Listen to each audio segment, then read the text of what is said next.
we all gathered for this intensive study course on FEMA organized by the Chamber of Tax Consultants.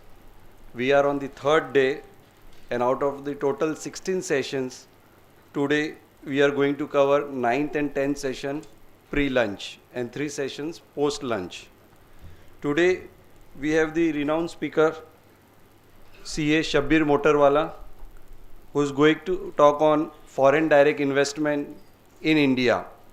It is a very appropriate time when 3 different type of amendment circulars have come in foreign direct investment, and it's a very right time to discuss this topic. Friends, today's speaker, the first speaker, Shri Shabbir Motorwala, is a director in the tax and regulatory team of KPMG. He is a BCom from the Mumbai University and the fellow chartered accountant member of our institute. Holds an excellent record academic. He is a rank holder at the intermediate and the final CA examination. 13 years of professional experience and 10 years in KPMG. His area of specialization are corporate tax, foreign exchange law, international tax and treaties.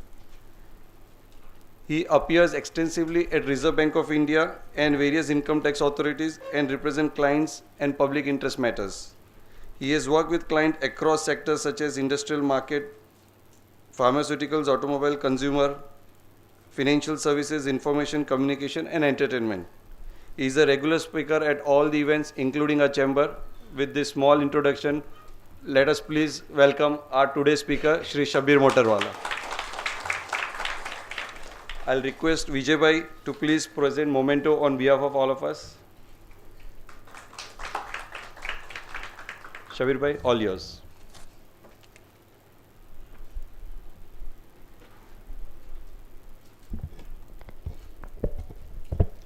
Good morning, friends. It's a T20 world, and everybody wants the opening batsman to score the maximum. I think with that intention, I've been given 2 hours and asked to cover the maximum in this, intensive FEMA course. I'm not sure whether I'll be able to do justice to this topic. Such a vast topic, and discussing it in a very intensive manner is all that more difficult. Those who have heard me speak on this topic earlier may relate to the fact that I always say inbound investment is like a foreign bride marrying an Indian groom. And then she has to travel from, her home country to our country, and imagine the kind of adjustment she has to do. So imagine, a foreign entity or a multinational investing for the first time in India, and imagine it has to understand right from beginning the method in the madness in the kind of rules and regulation we have, and succeeding at the first stage. So is their very first entry stage. Maybe some of them would just have a liaison office, branch office, and then they would be upgrading themselves to a company, and the kind of complexity many of them would face is unsurmountable and unimaginable. But nevertheless, friend, I want to make this session as much interactive as possible. While I may be open to 1 or 2 questions in between, I'll probably try and leave about half an hour at the end of the session so that we can have a good discussion. The learning should be from the speaker to the audience and the audience to the speaker as well. So any suggestions later, most welcome. Friends, with that, I dive into my presentation. I'll try and touch upon brief overview of the inbound investment framework. We'll briefly discuss what is the automatic route and what is the approval route. We'll go into aspects of issue of shares and transfer of shares. We'll look at valuation guidelines and reporting compliances. We'll look at rules and regulations surrounding indirect FDI. Then we'll also go through FDI in LLP, which obviously the FDI press note came way back in May 11, RBI guidelines came very recently. Then we'll look at some of the key recent development and issues in this sector. Actually, I have briefly touched upon some direct tax issues as well. In fact, the brief that was given to me that I was also supposed to speak on company law, which I've, honestly kept out because I'm not a company law expert. But nevertheless, if there are a few questions here and there, I'll try and answer if I can. So that's the landscape that I would like to cover today in the time that I have. Wow. There's some technological glitch at my end. My apologies. This presentation doesn't seem to move ahead. It's got loaded with too many circulars, I guess.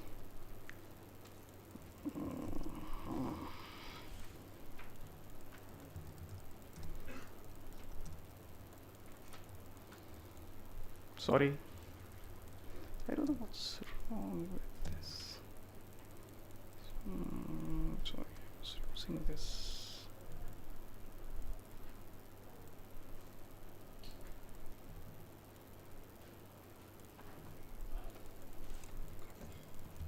I don't know what is wrong with this here.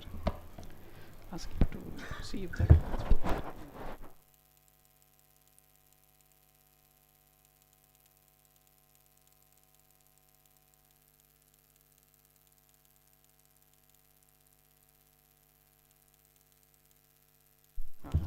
Sorry friends, some technological glitch, I couldn't help. Right, so let's dive down into the presentation. Yeah. So friend, a brief overview of what is the regulatory framework for inbound. I'm sure most of you are familiar with this, but as basic, it's always important to understand that before or when you are researching any particular topic in the inbound, you actually understand what is the documents, information and statute that you're looking at. So the first and the foremost is the FDI policy formulated by DIPP, Department of Industry Policy and Promotion. The DIP regulates this policy through press note and consolidated FDI policy. Now the consolidated FDI policy earlier was issued for a period of 6 months, now issued annually once in April. As Rajesh Bhai was mentioning, it was just introduced, the policy just came in, the new policy came in on 17th April 2014 if I'm not wrong. And the consolidated FDI policy, as it says, it consolidates all the press notes issued prior to that and the earlier valid press notes. So you find everything at one place. The other DIPP sources that you need to keep in mind are the DIPP chat. In case of difficulties for whatever it is worth, there is a chat window available. You can actually put your question and they try and give you an answer. There is a bulletin board on which you can actually put down your queries and there is a response given in many of the cases. Then the DIPP also publishes various other sources of information like review books and stuff like that. So this is the DIPP framework. Then let's move on to FEMA notification and RBI circular. Because as we all know, the FDI policy is not the statute. The legal edifice comes from FEMA 20. The press notes, after they are issued by the DIPP, they are enacted by RBI via notification in FEMA 20 and they take the form of the statute. And they are effective, most of the time the notification says it is effective from the date of the press note. The RBI also keeps issuing a lot of circular right throughout the year, and they've also gone into a practice of last 7-8 years to issue what is known as master circulars. These master circulars are issued once in a year, they are issued in July. But now with the spate of changes that come in, they are also updated from time to time. So if you typically go to the RBI website and go to the master circular link, you will find that while the circular is dated 1st of July, it is updated to a particular date. So the current master circular on inbound investment or foreign investment is updated till 17th February 2004. Now of course RBI has its own set of FAQs and also it, as I said, regular circulars. So these are some of the fundamentals which will impact when you look at the FDI policy, when you try and interpret the policy. Then there are certain other laws also which impact this policy. For example, certain sectoral caps actually come into the FEMA regulation FDI policy through various statutes like insurance, banking, PSRA, Private Security Regulation Act. Now many of these sectoral caps which exist in the FDI policy or FEMA 20, they don't come from the policy but they come from these statutes. So many times if there are interpretation issues as to how these ceilings are to be computed or what is meant by something mentioned there in the policy, you actually need to go back to these statutes as well. And fundamentally, the FDI is very different from portfolio investment scheme, which is going to be taken up by my next speaker in the next session.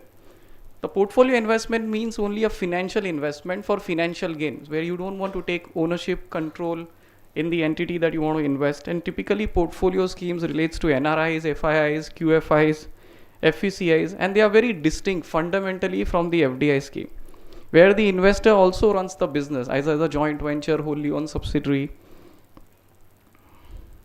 So friend, let's go to FEMA 20, which is the edifice of FEMA, FDI policy inbound regulation. It has now 9 schedules. And if one was to look at the schedules that are relevant for our topic, that is Schedule 1, which includes FDI for foreign investors, including NRIs, and Schedule 9, which is FDI in LLP. The rest of the schedule from Schedule 2, 3, 4, 5, 6, 7, they all relate to portfolio investment. And they apply in different circumstances like FIIs, NRIs, NRI investment on non-repatriation basis and stuff like that. Let's look at the FDI policy, automatic route. What does automatic route means? No prior approval, only post facto filing and compliances. So most of these sectors or activities in business today fall under the automatic route of the FDI policy. And since 1991, when the guidelines were liberalized, there has been a consistent relaxation of the policy over the last 2 decades. And the automatic route today applies even to sectors which were earlier under the approval route, means earlier those activities required government approval, but now they are under the automatic route.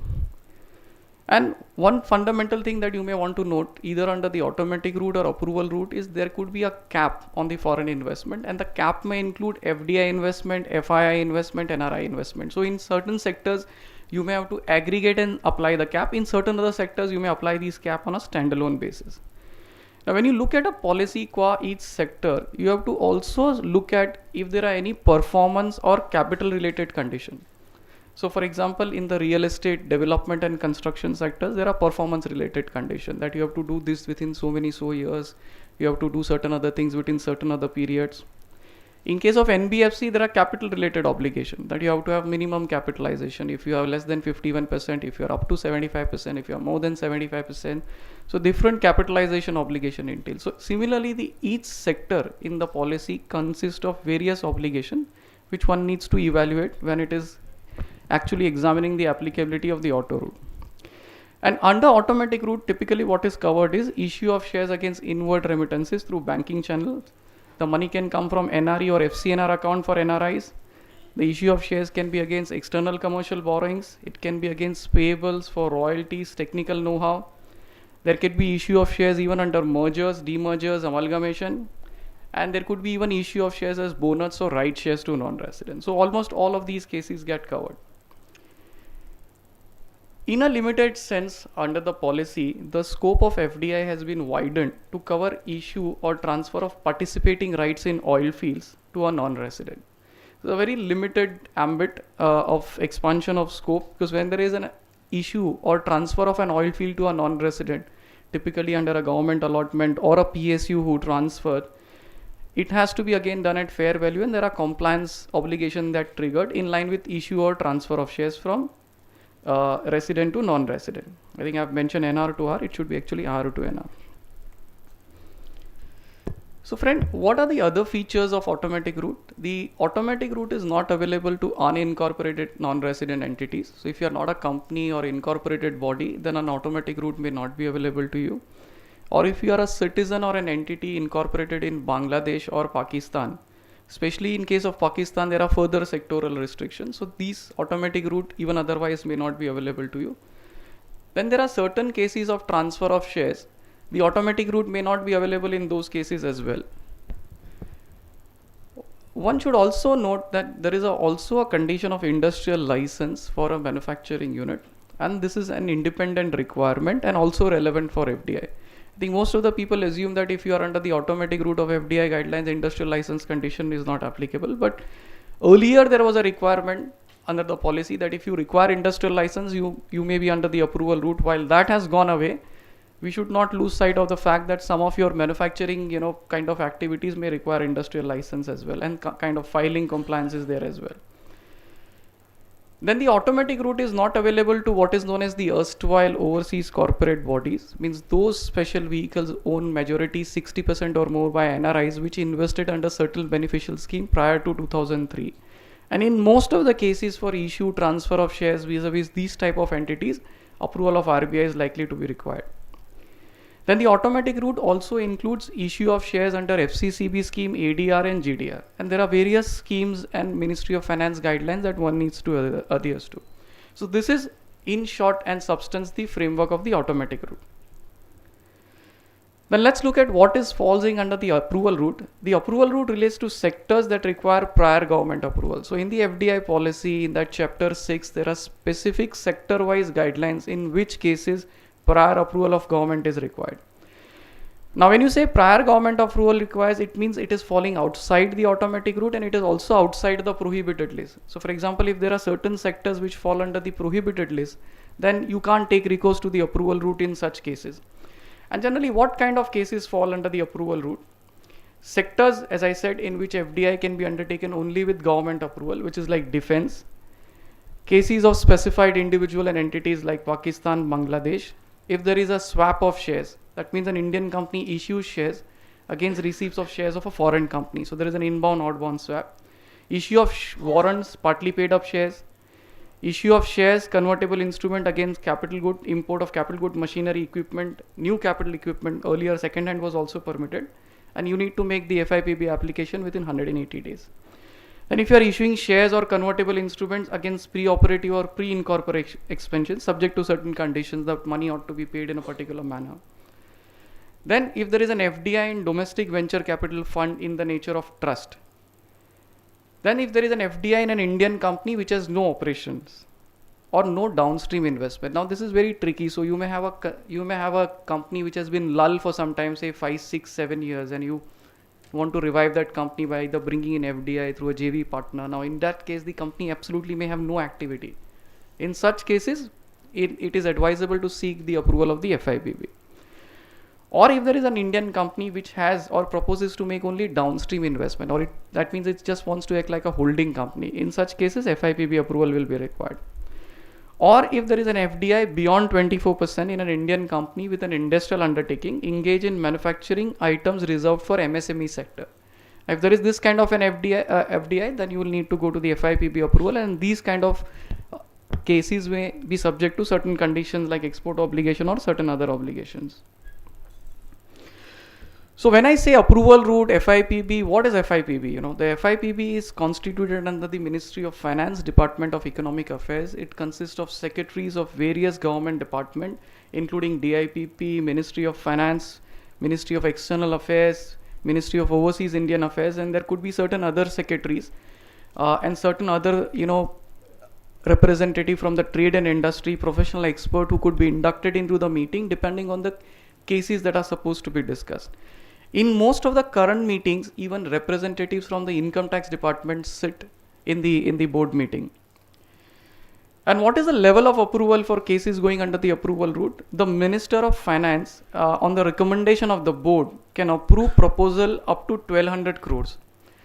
And cases exceeding that set ceiling need to go to the Cabinet Committee. The Cabinet Committee is also empowered to look at cases which are suo motu referred by the board or the minister. So again, the approval route is not something which is very easy. It is not something which is very, very straightforward, because whenever you bang in an application, a lot of people will have a say in that application, including from various ministries, including from the tax department, including the finance minister on his own. We have seen cases where the board has recommended, the minister has not approved, and vice versa. So let's look at quickly, I'm sure most of you are aware about this, but just I thought still I will give you a snapshot of what is the illustrative of what is known as what falls under the automatic route, what falls under the prior approval route, and what falls under the negative list. So let's start with the extreme right, negative list. Again, this is very illustrative. Typically, India does not allow FDI in agriculture except something like floriculture or stuff like that, lottery, betting, gambling, transfer of TDRs, real estate business of farmhouses, stuff like that, manufacturing cigars, and certain other sectors like atomic, railway, transports, and stuff like that. What are the sectors that need prior approval? Tea plantation, most importantly defense, existing airport beyond 74%, broadcasting, print, single brand beyond 49%, multi-brand up to 51%. We'll deal with some of these sectors down the line. Pharmaceutical brownfield, again I will deal with this a little later. Private securities agencies up to 49%. These are the sectors which fall under the prior approval route. And what falls under the automatic route? Manufacturing sectors, as I said, most of the manufacturing falls under the automatic route. Mining, courier, cash and carry wholesale trading, again, which is most relevant to most of us. IT, ITES, SEZs, single brand retail trading up to 49%. Some have recently opened up. Shipping, hotel tourism, greenfield projects in pharma, NBFCs, and telecommunication up to 49%. So this slide covers in landmark 70-80% of most of the cases that one would deal with on a day in, day out basis. Then friends, with that, let's just look at the nature of instruments that can be issued under the policy. The instrument which qualify as an eligible instrument under the policy are equity shares, compulsorily convertible preference shares, and compulsorily convertible debentures. And they are all treated on par with equity.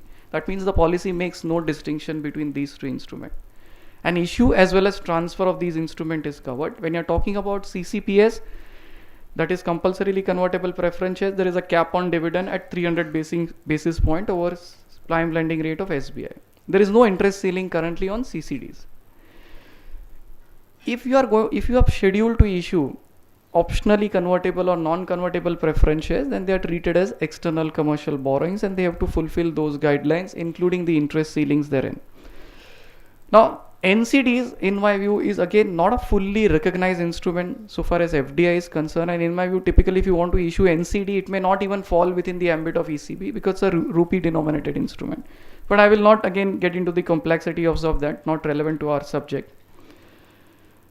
Then I just want to touch upon at this stage some recent introductions which came in somewhere in January 2014 in what is known as the optionality clause. So what was happening was, friends, that under the FDI scheme, if there was a joint venture, the Indian partners used to provide an assured return to the foreign investor. They said, for example, if the Indian company does not perform well, then still you will get an X return, which could be say an 18% return or a formula based return. And RBI was never comfortable with such kind of conditionalities in the issue in the instruments when they were issued. There were a lot of to and fro between the RBI and the DIPP in terms of whether such instruments ought to be permitted, such optionality needs to be permitted, and stuff like that. However, recently the RBI has enacted that if there is an optionality clause in the issue of equity, CCPS or CCDs, then it has to satisfy certain conditions. What are these conditions? There is a minimum lock-in period of 1 year or whatever is prescribed under the FDI policy. So in the real estate, a higher lock-in is provided. So you need to adhere to that lock-in. And you can't exit before that. And the lock-in period starts from the date of allotment of the instrument or as prescribed in the policy. Many people were having lock-in from when the funds came in. And the option or the right to exit should always be without any assured return. Means there cannot be any assured return inbuilt into this clause. And with respect to exit of shares or CCDs for listed companies, the exit price should be as per the ruling market price or as per the price prevailing on the stock exchange. If the exit is for equity shares of unlisted companies, then they have stipulated a return on equity method. And for CCPS and CCD, as per any international accepted pricing methodology. Again, it is very vague over here. What do you mean by any international accepted pricing methodology? And there is also some confusion that at least I observed very recently, that the RBI Master Circular of February 14 says that the provisions apply henceforth from 30th December 2003, whereas the original RBI Circular of January 14 says that all existing contract needs to comply with this condition. I think there needs to be probably some more clarity from the regulator as to whether there is a grandfathering of the instruments that have been issued earlier or whether these provisions will apply only to instrument issued thereafter. 30th December as the date here is. Then friends, we go to what is known as fair value, which is one of the fundamentals of the FDI policy. So if there is any issue of shares or instrument, then it has to be at fair value. If there has to be any transfer of shares, it has to be at fair value. And what is the fair value that is acceptable today under the policy? Discounted cash flow method for unlisted company and SEBI guidelines ICDR for listed companies. And this pricing is relevant even for convertible instrument. That means the conversion price has to be fixed upfront at the time of issue of CCPS or CCDs as to how many equity shares it will get converted. The conversion price can be fixed or it can be formula based. And the conversion price cannot be lower than the fair value on the date of issue of those instruments. Now, some of the challenges that we had faced was, what if the formula itself is in more than one part, or the formula provides that the conversion may happen in X manner, Y manner, or Z manner? And what happens if you have more than one formula? There is absolutely, as of today, no clarity in the regulation. And even in some cases where such instruments have been issued, there has been a great exchange between the RBI before these kind of issues were taken on record. Then the second issues come over here. Yes.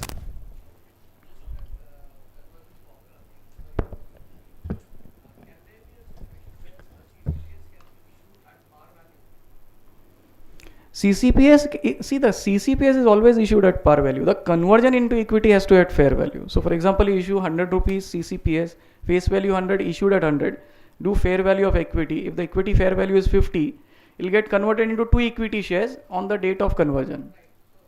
The CCPS need not be issued at a premium.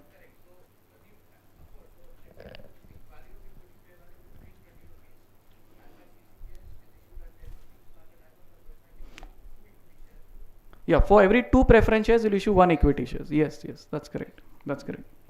And generally, we would not recommend issuing CCPS at premium. That's not advisable, not required as well.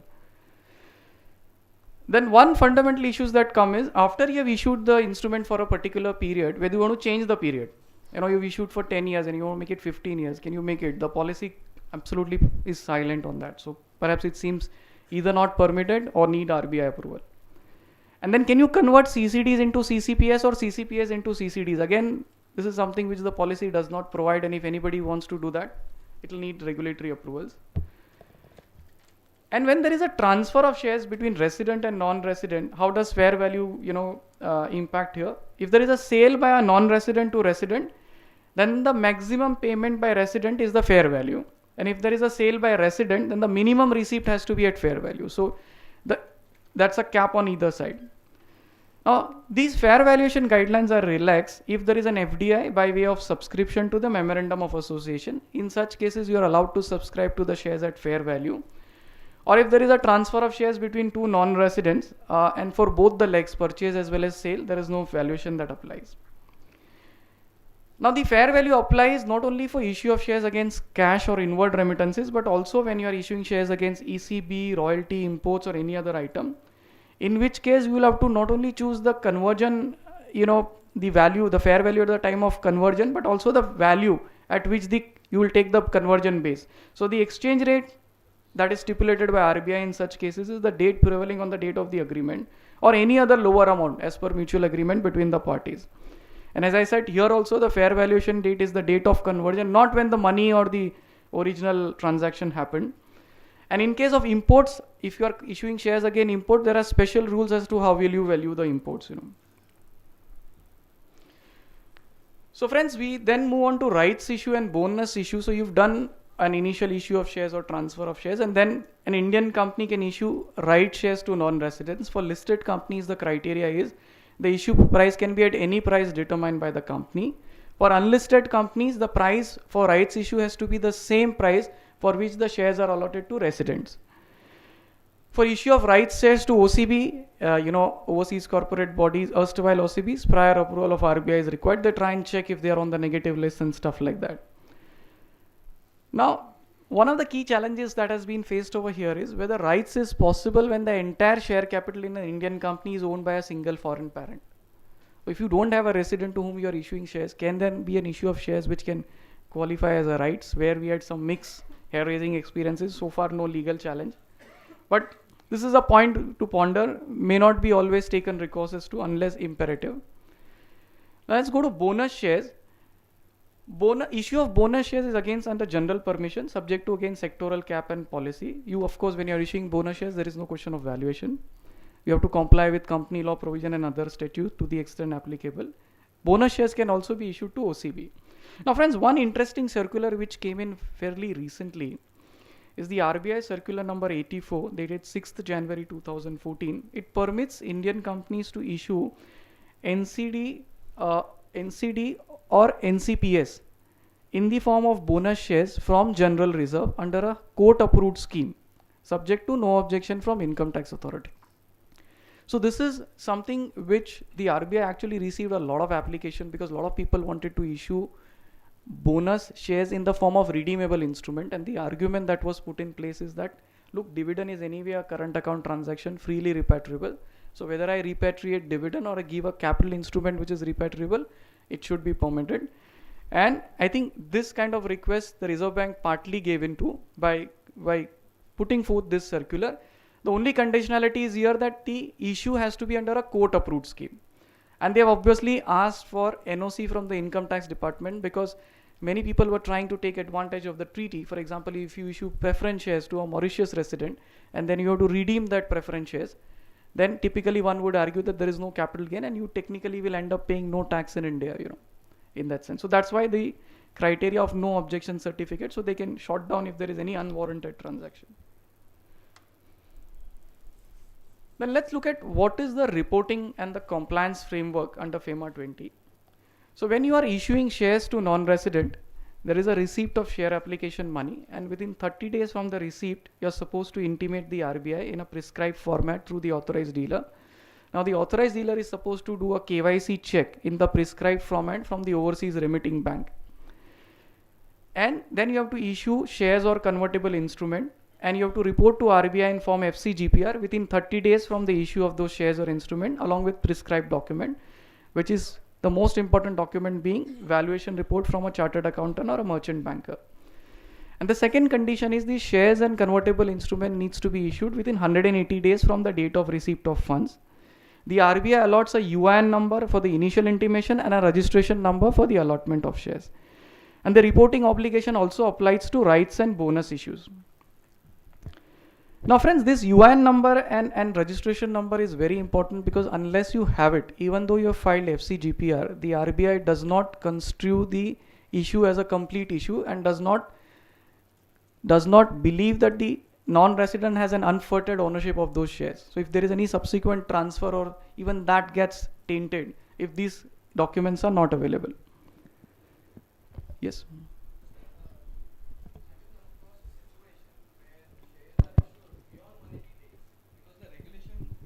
Hello.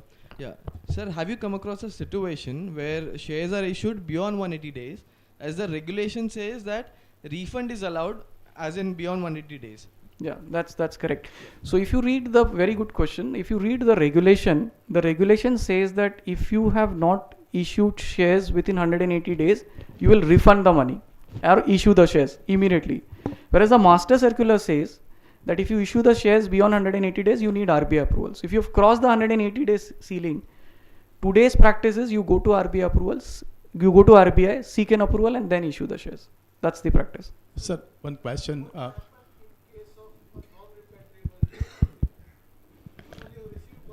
From NRIs. Yes. This scheme does not apply to NRI, non-repatriation basis. Okay. So There is no reporting. If you are receiving money for shares on non-repatriable basis, Yes. whether it is NRI or foreign resident. No, it cannot be foreign resident. That scheme is available only to NRI. You Okay. can't receive non-repatriation money from foreigners. Even if the undertaking is received from the foreigner company. No. The non-repatriation scheme is only for an individual who can be an NRI or a PIO. Nobody else as of now. Okay. Sir, you issue the CCP as of date, or shall we ask the question at the end? Yeah, I think I would just like to answer one or two Okay. questions because ask you I'll that. keep enough time for question answers. No, I I'll ask promise you that. at the end of the session. Sure, please. Thank you so much.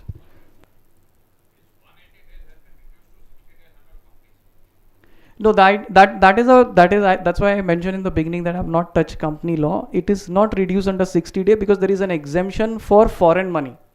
So there are 2-3 exemptions. Within that, one of the exemption in the deposit rules is exemption for money coming from non-residents under the FEMA. No, in the deposit also. Yes. Yeah, so you may be right. I actually am not an expert on company law. You may be right that this limit now could have gone down to 60 days in the company. And of course, there is a lot of change in the issue of shares procedural part as well. That may be correct.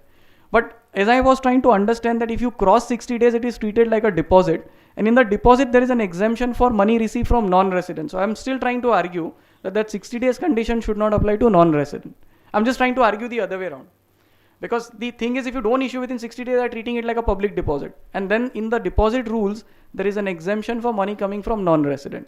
So I've actually posed this question to a couple of company secretaries, practitioners, but I've not got a very satisfactory answer. But yes, this has to be researched and married.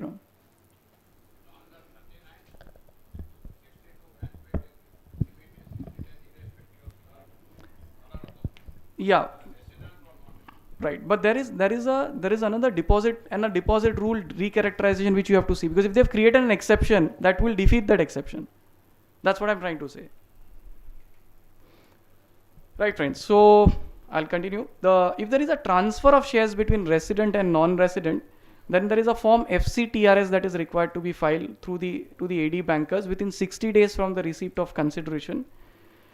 And if you are doing a downstream investment, then you have to intimate to the DIPP within 30 days. Now, both these topics actually I'll touch a little greater detail in my subsequent slides, so we can discuss this on a few more questions if there are. And there is a filing of annual returns of foreign liabilities with RBI on 15th of July every year. So if you have an FDI, these are the compliances, key compliances that you need to watch out for. Then friends, what are the key issues that you typically find in reporting and compliance requirement? The main thing that we've always struggled with, and what I've seen my team struggling with more than me, is that KYC and documentation if his funds are received from entity other than foreign investors. Because see, these non-residents do not have, the investor may not have money, they just ask somebody else to send money. So the shares have to be issued to somebody else, and there are so many documentations that get exchanged with the banker, and there is so much heartburn that happens. And there is absolutely, practically there is no clarity on law on what has to be done. Then KYC is in case of nominees. Now in case of wholly owned subsidiaries, you will always have one more shareholder who's a nominee, and he may not bring in the money. The entire money comes from the main parent. What happens? Do you do KYC of the nominee? Again, we have seen different practices followed by different bankers, different ways in which FCGPRs are filed, taken on record. Again, there is a need to bring in some consistency here.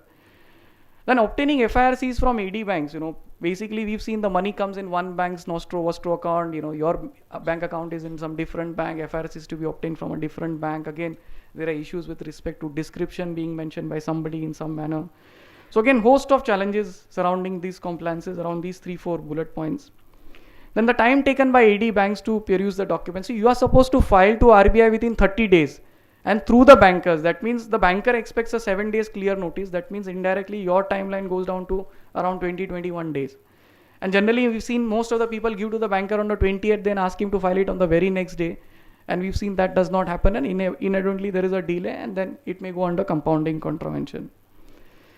Then date of fair valuation certificate. There is always a confusion. What has to be that date? Should be the date on few months earlier, few months little later. When you file the FCGPR, what is the date? Typically, best thing to do should be the date on the fair valuation should be on the date of allotment. And even if there are 2 allotments within a short gap, 2 valuation reports should be obtained. Then reconciliation of past issues or transfer. When you file an FCGPR on FCTRS and there have been past issues, those guys will first ask you, okay, give me the past filings and where the old documents are, and the new issues get stuck. So I've seen in a case where the past issue of shares to non-resident was say 1 lakh, and then another second issue 100 crore came in, and the 100 crore got delayed because the 1 lakh was not being traced, which was many years back. So this could happen, a tail could actually stop an elephant.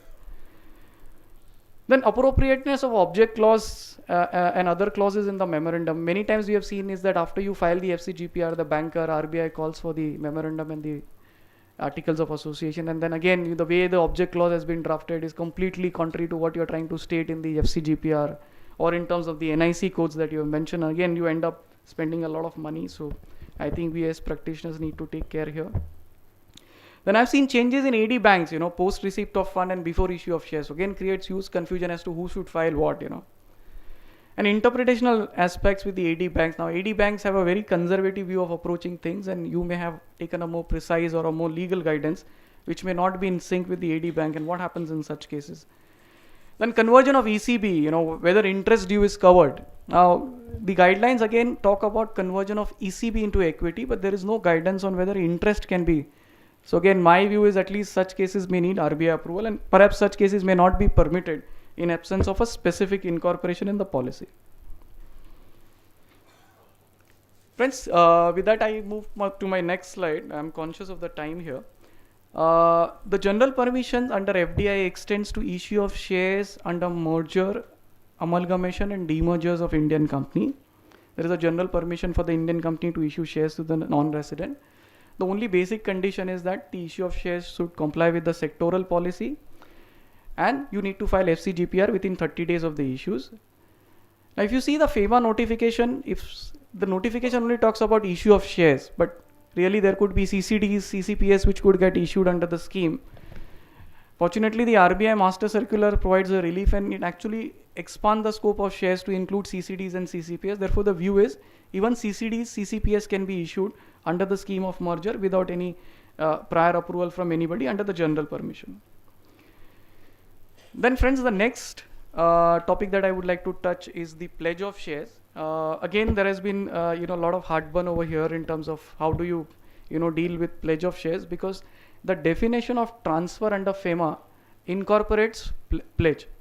So when you are actually pledging a shares, that is equivalent to transfer of shares. So somebody may say, I am just giving it as a security. Where is the transfer? It's not a sale.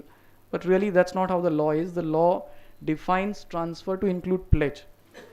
And therefore, pledge is again subject to conditionalities in the FDI policies. Now, resident promoters of Indian companies are allowed to pledge shares to non-resident if they are raising external commercial borrowings. That is something which is provided in the FDI policy and the ECB policy as well. So that's fine. Again, subject to various basic conditions like sectoral cap. Non-residents can pledge the shares of the Indian company in favor of an AD bank for credit facility for the resident Indian investee company only for its business purpose. So the Indian company is proposing to raise money for its business, be it working capital, secured loan, whatever. The promoters can pledge their shares with an Indian AD bank. That again is very clearly provided. Then the non-resident is also allowed to pledge shares of an Indian company in favor of an overseas bank to secure credit facility for himself or his group companies. Again, subject to certain conditions. So these are three levels of pledges which are fairly stipulated and incorporated in the regulation, but any other pledge typically will need an approval from the RBI. So again, this is again a very gray area in practice. I've seen a lot of heartburns, a lot of non-compliances happening over here because the pledge may be given for a short period, gone, and nobody may even realize that there is absolutely was a need to take any approval.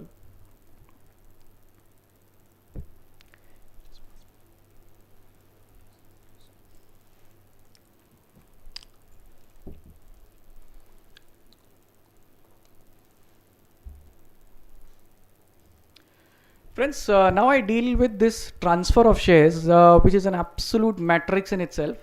I'm not sure if I got it right. I hope I have got it right. But if there is anybody who has a contrary view, more than welcome, because there's so much permutation combination possible, and one needs to really do a hair splitting to try and understand where one would fall. So it'll be extremely interesting to try and see how it goes. Okay. So general permission for transfer of shares and CCDs. Now shares, I'm including equity and CCPS and CCD. So what is the general permission? Let's see. Person resident outside India, so PROI in my slide is an acronym, other than an NRI OCB, can transfer to any other person resident outside India, including NRI, by way of a gift or sale. So this is one thing which again is fairly very clear, that if one non-resident wants to sell or gift to any other non-resident, then it is permitted. Now the person giving the gift or selling it can be other than an NRI, should be other than NRI OCB, but the recipient can be an NRI, not an OCB. This is under general permission. Then NRIs to NRIs, transfer by way of sale or gift, is also under general permission. Then person resident outside India to person resident in India by way of gift is under general permission. So we have three clear categories between two non-residents, NRIs to NRIs, non-resident to resident. Then PROI to PRI by way of sale. That means non-resident to resident by way of sale. There are some conditions subject to sectoral policy, valuation guidelines and filings with the AD Bank, which is form FCTRS. Then person resident in India to person resident outside India by way of sale. Again, general permission subject to sectoral policy, valuation and filings in general. I'm saying there may be certain other nuances, we'll come to that. Then if the non-resident wants to sell on the recognized stock exchange at the prevailing price, listed shares or listed CCDs, absolutely no problem, you can go ahead and sell. Now, transfer of shares also includes buyback or reduction of capital, PROI to PRI. It is treated like a transfer from person resident outside India to person resident in India. So this is the framework for general permission. Most of the transaction that typically we will undertake would fall mostly under this or some other cases that we'll discuss shortly. Then what are the other points that are relevant for transfer of shares? Now the transfer general permission is available even if the earlier the activity was under the approval route, you have gone to FIPB, but now that activity is under the automatic route. Now that form FCTRS, the way it is, it has to be submitted to the AD bank within 60 days from receipt of fund. So within 60 days of the transfer, you've taken an analysis, transfer is under the automatic route, you've done the transfer, you got the money or paid the money, then within 60 days of that, you have to go and file with the AD bank this form FCTRS. So, but friends, a practical suggestion here, if you go after 60 days of doing a transaction and the banker says, I don't agree with you, you are doomed. So in most cases, the practical way out is you discussed upfront with the banker and then do the deal. And that's how mostly at practical level things happen. And the funny thing over here is the onus to file FCTRS is on the person resident in India. So the FCTRS obligation is on the person resident in India. Either he is a buyer or the seller. But the form has to be signed by the person resident outside India. Whether he could be a buyer or seller. So it means both the parties are bound by these compliances. One person has to sign the form who is a non-resident, and the resident who is either one of the parties will have to make sure that it is filed. So that way, very smartly, the Reserve Bank has made sure that both the parties collaborate to make this filing, because otherwise both will be in contravention. Then the most important point, the Indian company can record the transfer only post approval of this FCTRS from the AD bank. So you have to complete this process, otherwise the Indian company is also in contravention. And again here the inward remittances, if they come in, they are subject to KYC check by the AD bank. Yes, any questions on this so far? Okay, fairly. So let's look at a few other modes of transfers. So FDI through acquisition on stock exchange through a registered broker. So there has been a specific RBI circular which actually mentions that if there is a non-resident who has acquired and holds controls in an Indian listed company in accordance with SEBI substantial acquisition guidelines, then he can acquire stock on the stock market. Now this acquisition is subject to sectoral policy, entry route condition and stuff like that. There is also an escrow arrangement that is possible. Under this arrangement, these shares can be acquired even from dividends entitlements from the Indian company. Now this, friend, circular seems to suggest that any other form of acquisition of FDI on the stock exchange requires prior RBI approval, and which is slightly not in sync with the annexure for transfer of shares from resident to non-resident, where one of the bullet point in the circular specifically says that if the non-resident has acquired shares on the stock market, then a broker's note is sufficient, for the one of the documents that is required for the transfer to be valid. So there seems to be a little bit of unclarity in the law here, that whether an FDI in the form of acquisition on the stock market other than these cases will fall under the automatic route. Conservative and the better view is you should mostly take RBI approval in such cases. Then friends, there has been also an escrow arrangement mechanism that is stipulated in the regulation. That means you need to deposit money to pay the seller, or you need to put the shares in the demat account or take the shares in the demat account. So the authorized dealer has been allowed to maintain escrow in cases of open offers, exit, delisting as per SEBI guideline. He is also allowed to open non-interest bearing escrow account in rupee in case of general transfer of shares or issue of shares. And a period of 6 months is allowed for either party to consummate the transaction. And if within 6 months that transaction is not consummated, then it can be unwound also. That means the escrow can be unwound and the respective parties can take their money and take back that shares. So again, this is a very welcome move, because RBI was being flushed with application, asking for, in principle advance and all that stuff, because you can't, these transfer of shares has to be for a cash consideration. You can't have a credit embedded in this. So the escrow mechanism is something which enables the party to actually get the commitment on the table in the form of money, in the form of shares, complete basic compliances like due diligence and stuff like that, and then consummate the transaction. Friends, then let's look at a few cases where there is a transfer of shares from non-resident to resident and pricing guidelines under FEMA are not met. some of these cases that could still fall under general permissions are subject to again certain conditions, is that obviously there is a compliance with sectoral policies and reporting obligation, and the pricing is in accordance with SEBI guideline, which is IPO, book building, delisting, open offer. So if there is a transfer of shares under any of these SEBI guidelines and you are complying with SEBI pricing guidelines as stipulated in this regulation, and if you are not complying with FEMA guideline, then it's fine. There has to be a chartered accountant certificate which should say that the pricing norm has been complied with, and it has to be attached with that form FCTRS. If you are transferring under any other regulation other than SEBI, for example insurance, or even I don't know what sort of other regulation they are mentioning here, then if you are not satisfying pricing guidelines, you need to take RBI approval. And here the authorized dealer is also allowed to give a guarantee in on behalf of the non-resident, subject to a counter guarantee from a Bank of International Refuge. So again, this is a welcome move, because earlier many of these cases needed RBI approval, where you are doing a transaction and perhaps you need to deviate from the pricing formula because of the way SEBI guidelines have been worded, especially in book buildings, block deals, delisting offers. Friends, then let's look at few other cases of transfer of shares or CCDs from resident to non-resident. There is a general permission for transfer of shares from resident to non-residents in the following cases. Transfer of shares required FIPB approval, which has been obtained, and documentation has been complied with. So you are complying with the valuation and other guidelines. You don't need any RBI approval. If the transfer is as per SEBI substantial acquisition guideline, subject to again adherence with the pricing guidelines.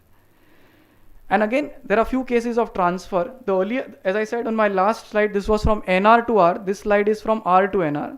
So transfer where FEMA pricing guidelines are not met, but these three conditions are satisfied. That means the original and the resulting investment is in line with the sectoral policies and conditionalities.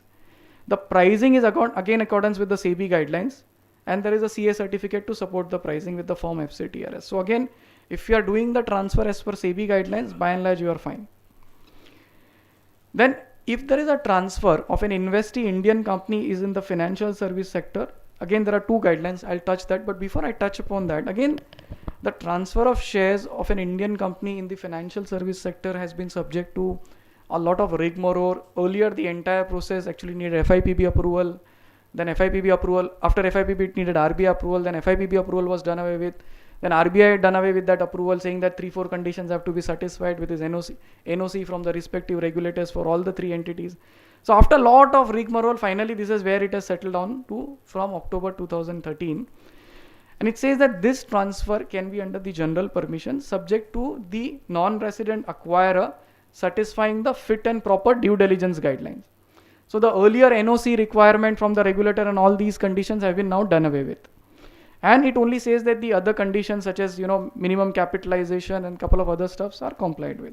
So again, this is a fairly welcome move.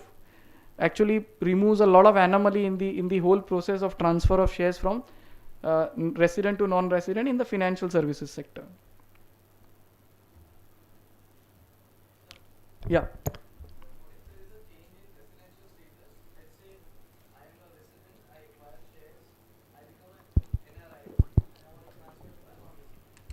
So, well, I'll just answer that in short. You're allowed to continue that under section 6 of FEMA 1999. There is also a similar question in the brain trust session. You can check on that as well.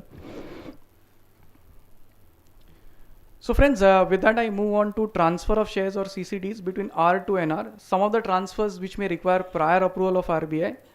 Now transfer of shares or CCDs between R to NR for deferred consideration. So for example, you are not wanting to pay or receive the consideration upfront and there is a proposal to defer it. 2, 3, 6, 7, 1 year, 2 year. There is a proposal to defer the consideration. Such transfers need RBI approval. I'm not sure whether RBI will be very willing or forthcoming to give this kind of approval. As per policy, needs approval. Again, the guidelines are not very happily worded, but the better view is it needs approval. Then gift of securities from resident to non-resident, which is PRI to PROI. The first condition is the transfer and the transferee are close relatives. That means even if there is a transfer from say father to son or whatever, as per the Companies Act, then such cases will be eligible for the RBI approval process. And the gift of shares is within the 5% paid up capital of the Indian company, or each series of debentures, mutual fund, or whatever the security that is proposed to be transferred. And the acquirer should be an eligible acquirer in accordance with the relevant schedules of FEMA, which is 1, 4, 5 or whatever. There is again no breach of sectoral condition. As I explained, in certain sectors, you have to club various types of foreign investment. And there is also a cap on value of securities which cannot be gifted beyond 50,000 per financial year, USD 50,000. So again, it's not a fairly large amount, but that's the way it is. So these two types of transfers need specifically prior approval of RBI. And if there is a transfer of shares from NRI to NR, this requires prior approval of RBI, irrespective of whichever scheme the NRI had subscribed to, or he might have acquired the shares even when he was a resident. In all cases of transfers from NRI to NR, prior RBI approval is required. And fundamentally, the key issue here is the valuation, because when you apply to the RBI, technically they actually also look at the value at which the money is getting transferred, the terms and condition of the sale. And if it is held on non-repatriation basis, the condition is you will need to credit the money back to India and then perhaps take it out under whichever scheme the NRI is eligible.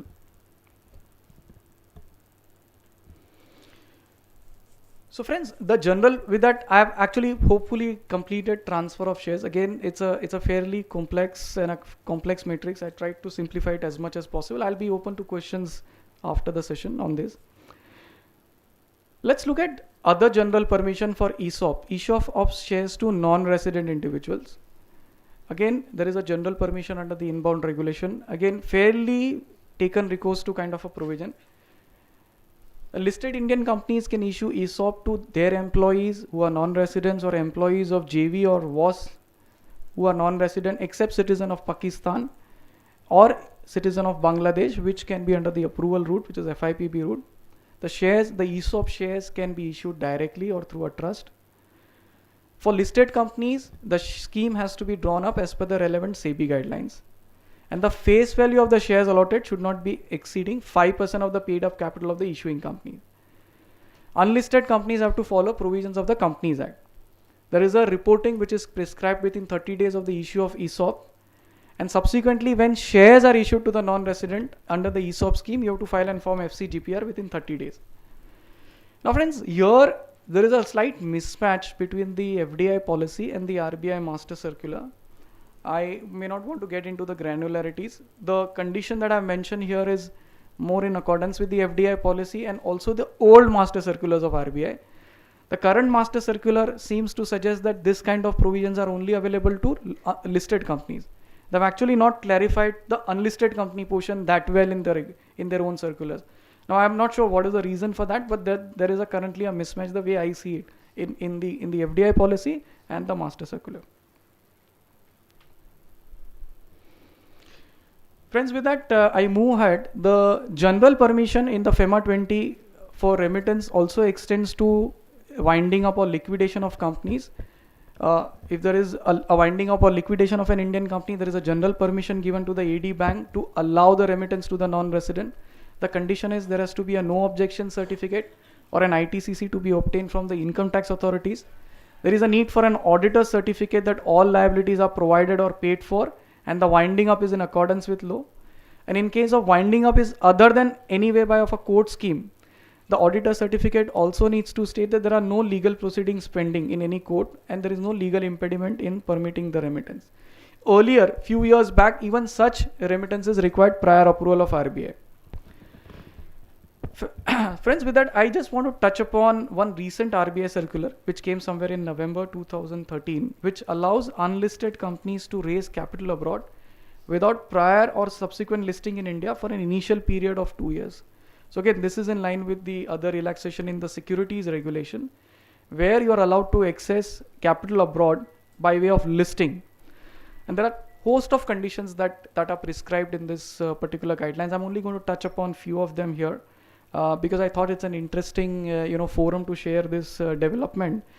The listing has to be in accordance with this FATF and ISCO compliant jurisdiction or in those jurisdictions where SEBI has signed a bilateral agreement. The raising of fund has to be in compliant with FDI policy. There are some rigorous filings with SEBI. There is a need to comply with the terms and conditionality of ADR GDR scheme. And the capital that you have raised abroad can you be used abroad or it can be brought back to India. if it is not used abroad, it has to bought back to India within 15 days.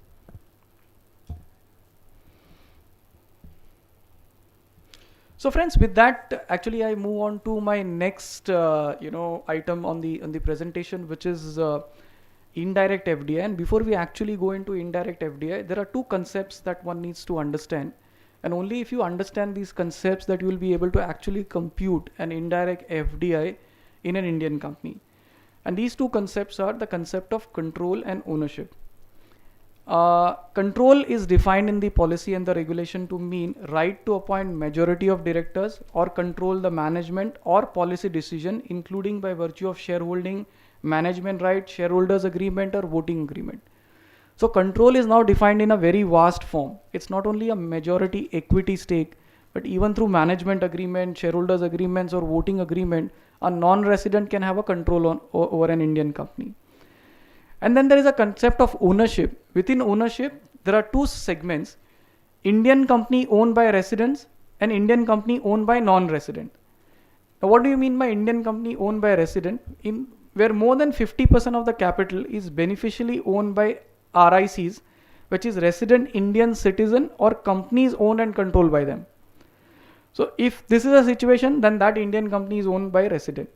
Plus, there are additional sector-wise conditions. For example, in defense, apart from these conditions, there are other conditions that the resident also has to be a citizen of India, blah, blah, blah. So there are a few additional conditions which are there, And what is an Indian company which is owned by a non-resident? More than 50% of the capital is beneficially owned by non-resident. Now the word here uses capital, so it's not equity. So we may have to take into account the whole of the capital that is there in the Indian company. And obviously, there is a control element which comes in through rights, voting rights and stuff like that. Now, because of these two concepts of control and ownership, in sectors with sectors or activities with cap, there could be a need for government approval, even though there may not be an FDI. There may not be actually fresh money coming in, or there may not be a transfer of shares. Now, which are these cases? These cases are if there is an Indian company established with foreign investment, but it is not owned and controlled by a resident entity. So that means there is a company which is established by foreign investment, but down the line there is a majority shareholding by a resident, but the ownership and control is not with the resident. In such cases, you will need an approval to run and operate that entity. Or there is a transfer of control or ownership. If there is a control or ownership of an existing Indian company is being transferred to non-resident in any form, whether it is transfer of shares, whether it is fresh issue, whether it is amalgamation, whether there is any agreement, if there is any way in which in Indian companies in such sectors and activity, if there is a transfer of either the control or the ownership. So you can give up the control or the ownership without any underlying change in the share or any other thing. It may need an approval because the entire thing is now moving to the non-resident. The control of that activity is going to the non-resident. That's why you need a government approval. So people were trying to overcome sectoral caps by putting in less money but retaining control through agreements, stuff like that. So this is why this kind of nuances came in the policies. And now, unlike FDI, which is only Schedule 1, for indirect FDI and for control and ownership, all types of foreign investment is counted, which means you may have FDI, you may have FII, you may have QFI, you may have NRIs, you may have ADR, GDR, FCCB, all types of instruments have to be counted, except Schedule 4, which is NRI investment on non-repatriation basis. So when you determine the control and ownership test for indirect FDI largely, or the transfers in a direct Indian company, you need to keep these concepts in mind.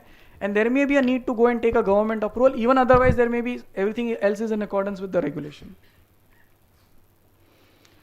Now let's look at downstream investment. So an Indian company can have indirect foreign investment if the investing Indian company has foreign investment in it.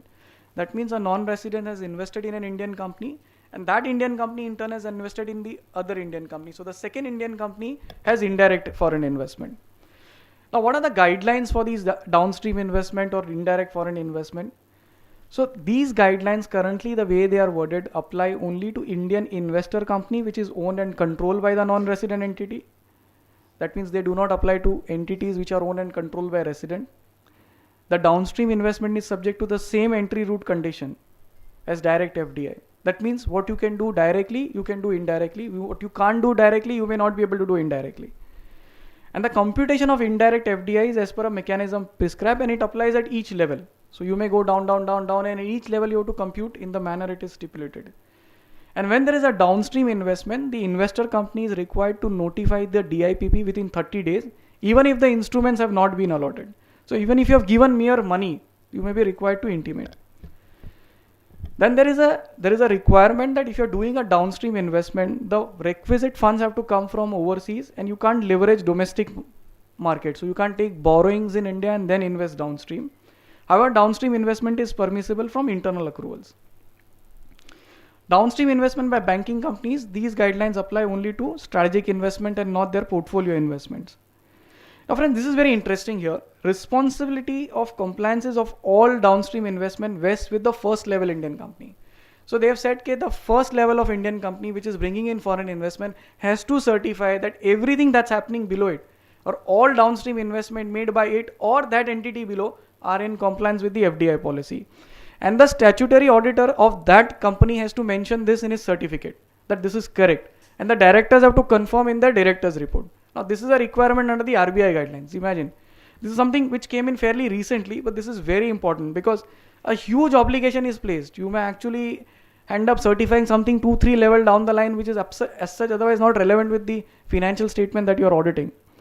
And if the auditor's report is qualified, then it is required to be forwarded to the regional office of the RBI. So again, this is something which is very, very important for the practitioners around this table, because each one of us, if we are auditors and if our the entity which we are auditing has foreign investment, has made downstream investment, we'll have to certify this. So let's look at the mechanism of computing indirect investment. Now, this is not a simple mathematics, that you just take a simple apportionment. So let's look at, these are two diagrams over here. The foreign company has invested 49% in an operating company. So there is a 49% direct FDI in the operating company. Now let's look at the other diagram on the right hand side. The foreign company has invested 49% in the Indian company. 51% is owned by RICs, which is either resident Indian citizen or companies owned by them, owned and controlled by them, both. And this Indian investing company has invested 75% in an operating company, and the 25% is held again by resident Indian. So here the law says that there is no indirect FDI because in the Indian investing company is owned and controlled by resident, because 51% is owned by resident, and assuming there is control also with that company, though there is 75%, there is no indirect FDI which is flowing in the operating company. That means you don't have to take 49% of the 75% to be counted for indirect FDI. And many people are trying to actually interpret this policy to mean that now this operating company can do whichever activity that it wants, including retail trading, gambling, whatever, but which may strictly is not what the intention of the authorities was when they invented this. This was invented for some different purposes, but they seem to have now got into this legally, where the policy seems to suggest that if you were to structure your arrangement in this manner, perhaps at that operating company level, you may be able to get away with the sectoral restriction.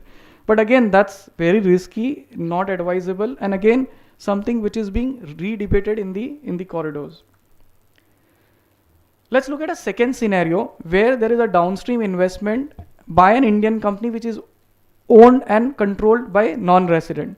So now instead of the 49% foreign ownership in the earlier example, foreign company is owning 51%, 49% is owned by resident Indian citizen, and that Indian investing company has invested 75% in another operating company.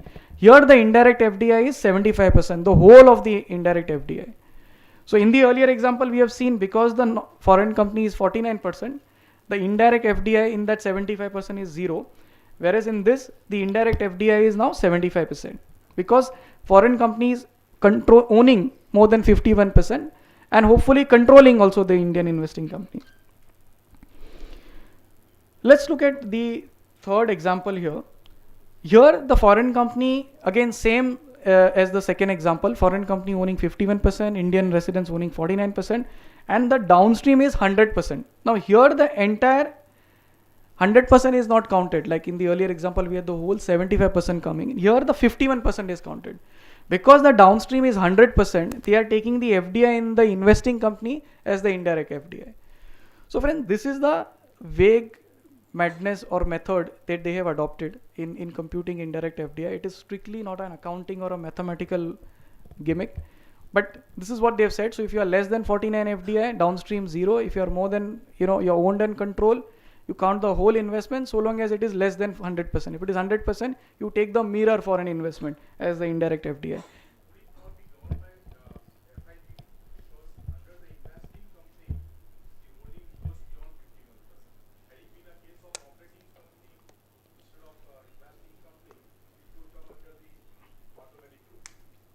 Yeah, that's correct. So in this example, this foreign company is making an investment into investing company. Yeah, no, but see, I've not said that there is no operation over here. And in my first slide, I've said that holding companies will need FIPB approval. You're right. So if it's a pure holding company, it will need FIPB approval. But this is not strictly an example of a pure holding company. It's just to show you the mechanism. That's it. That's correct.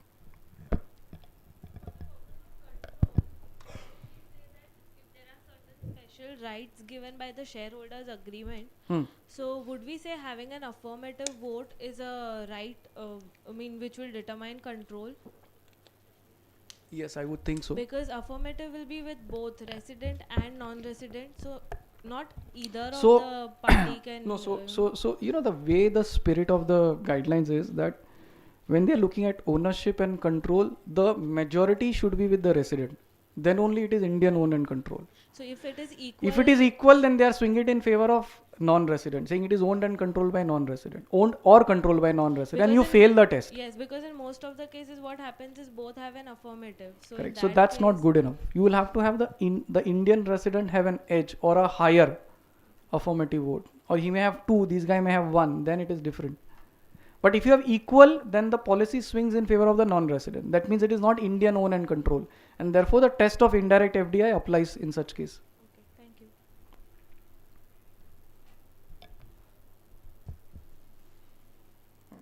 I have some time. Yeah, friends. So now with that, I have hopefully finished downstream investment, and let's move on to FDI in LLP, which actually came in through Press Note 1 of 2011 in May 2011, and after almost 3 years, that actually RBI notification came in. It's of March 2014, notification number 298, and in FEMA 20 we have this Schedule 9. The RBI circular of April 2014, circular 123, sort of brings in this operational guidelines, and it is retrospective. So it sort of operates this guideline retrospective from the date the press note came in. So what is permitted in LLP? It is allowed only in sectors where 100% FDI is permitted under the automatic route. Sorry, first of all, FDI in LLP is permitted with prior FIPB approval. So you cannot have a situation of FDI in LLP without any FIPB approval. That means you need to always go to the FIPB and then operationalize an LLP with FDI. Now, what is permitted in LLP? It is allowed only in sectors where 100% FDI is permitted under the automatic route and there are no FDI linked performance condition. That means it does not apply to sectors which are under the approval route or where there are sectoral compliance obligation.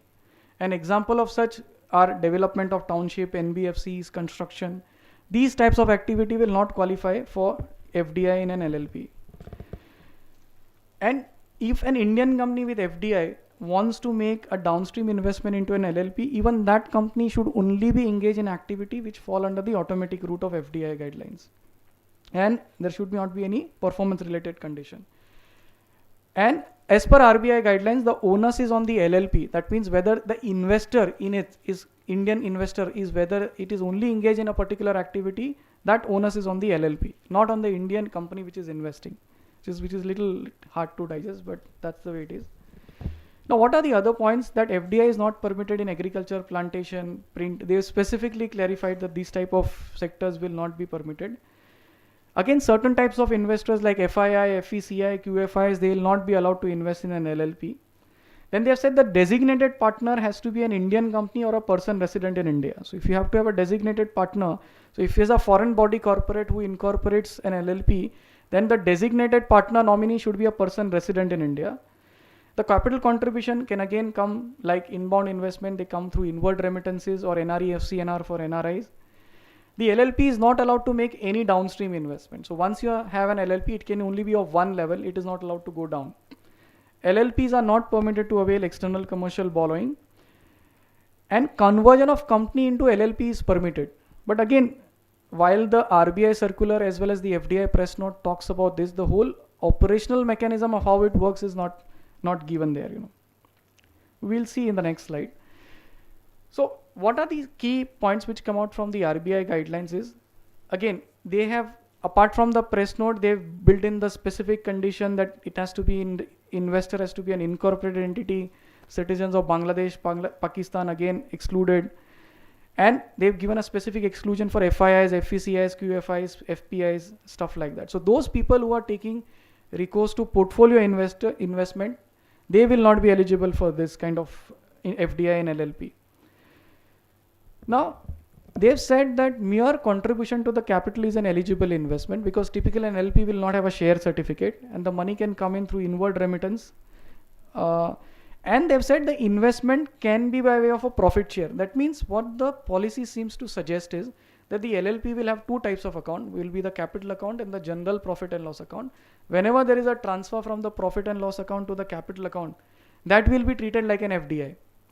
And you will have to do your filings and compliances, and perhaps even in the application to the FIPB, we may need to capture that whether there is an intention to take the capital back or there is that kind of recoupment that will be done, and perhaps that clarity will need to be obtained at the approval stage itself. Then now, even if there is a issue of capital or there is a transfer of capital in an LLP, there are pricing guidelines. But again, these pricing guidelines are not exactly similar like pricing guidelines for shares, and they talk about any valuation norm as per internationally accepted or adopted market practice. Now, again, this is very surprising because I was just talking to somebody in the corridor today morning, and what I was trying to tell them is, look, the internationally accepted practices, if the transaction is between two unrelated parties, then there are no as such valuation required. There are no valuation norm. And typically, if you look at any other practice, most international valuation will either go back to an EBITDA multiple, EPS multiple, or DCF. These are hardly 2-3 methods, which the government could have very well specified and leave out the ambiguity, because rather than going into a mixture of three and then creating confusion, it would have been better had these points got clarified in the regulation. And friends, interestingly, apart from chartered accountant, even cost accountant and approved valuer from a government panel can carry out these valuation. Like under the inbound regulation, it is only the valuation can only be done by a chartered accountant or a merchant banker. Whereas here the valuation can be done by a chartered accountant, cost accountants have come in for the first time perhaps, and by an approved valuer from the central government panel. Then if there is an FDI and LLP, there is a reporting framework to the RBI regional office, very similar on lines with that for a company, receipt of capital, 30 days, there is a form. Now the form has such a long name, Foreign Direct Investment LLP1.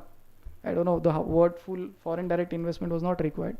Nevertheless, so you have to give your FIRCs, you have to give your KYC, you have to give your valuation certificate. When there is a divestment or a transfer of capital, another form, LLP2, is prescribed to be filed within 60 days. So your LLP1 is on par with FCGPR and LLP2 is on par with FCTRS. And RBI to allot a unique UIN number for each FDI that comes into the LLP. Then there are a few other conditions. I have discussed that. Designated partner, corporate or individual needs to be a resident under FEMA. Now, that designated partner is liable for penalty for LLP contravention. Now, I think this perhaps came in here. I don't know why this came in here, but there is already a section 42 under the FEMA Act 1999, which says that for a contravention committed by companies or entities, the person responsible, and I do believe there was no need for a separate provision over here, but they've specifically specified that even the designated partner can be liable to contravention. Sir, a question, pricing for investment, acquisition and transfer. Now at the point of investment in the existing LLP by non-resident, then how would it be governed? Acquisitions and transfer can be understood that I'm acquiring LLP. I'm more specific on the valuation of the Transfer. Yes. No, I'm more specific on the investment into existing LLP by person resident outside India. Because in the accounting terminology, what is infused is to be considered as a capital. So on valuation, then how does it really work? Because for acquisition, it is fine. I'm acquiring, it's going to be the change of ownership and transfer is also understandable. But particularly, how does it really work for the pricing of investment into existing LLP? No, so I think see, because there are no instrument over here, I think we'll have to put some logic in the, or we'll have to put some method in the madness. So I think what they are trying to say is that suppose there are two non-residents who invest, or there is one resident and one non-resident who invest, and say the joint venture is 50-50, and that business is valued say at 100 under the DCF method, then both will need to bring in minimum 50-50 as capital. That's the way it ought to be. So if your share is 50%, you will bring in 50-50 as capital. That means it is automatically applied to the resident holding. Yes, your initial seed capital when you pump in, No, I'm it will have to talking be about 50-50. the existing LLP. Today I have formed the LLP Yeah, with so- the local partners. Tomorrow I'm well, inviting. Fine. No, So yeah. you value that LLP, whatever percentage you are giving him, that much capital as compared to the capital of the others, he has to bring in at the fair value. Okay. So that Because resident, that's formula you have to inbuilt. In Total order value to- is so much, total capital is now so much with this capital for this percentage, the balance fair value for that percentage is so much, and that is so what is in a getting. way it applies to resident holding also. No. The resident holding is taken as a base Okay. for the non-resident. Okay. You will have to perhaps bring in a premium as well. So you really can't actually look at the resident because the resident may have invested way back. So that value has gone up for him.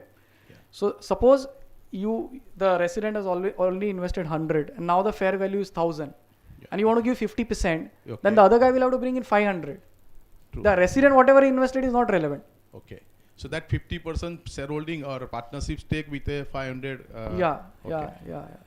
That's how it ought to be. That's how. So you'll have to actually marry the valuation principle, the legal principle, and you'll have to logically work it out.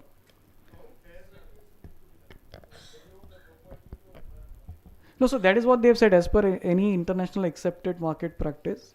So you will have to go to that. Now, if the fundamental reason of doing the deal is the immovable property for whatever in that deal, so typically in a running business, you don't revalue the property. Typically, and this is only in sectors which are 100% auto route. So typically, value will not come from property because real estate and other things are not permitted. So technically, real estate should not influence this valuation. That's at least what I believe in most of the cases. It's only a theoretical question.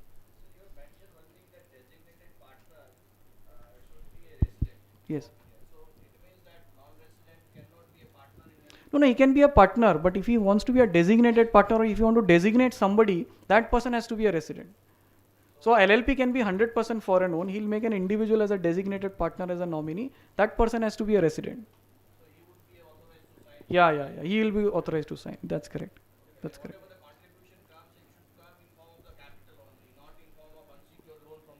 No, it is not allowed. No, that is because that will be like an ECB. From a shareholder, if you take a loan, it's like an ECB, which is not permitted. So here ECB is not permitted. That's in correct. this. So In you will have to, and you have to take it like a capital only, and repayment of capital will be like a buyback. So again, at pricing and everything will apply. So initial contribution, for example, I want to form one LLP, for example, for a trading purpose. The NRI is one partner and resident is another partner. He is holding 75% and 25% to be held by the Indian resident. Yep. Now, how to value that? Suppose there is a contribution of say 1 million, want to start the business. 75% comes from each side, 25% from the Indian resident.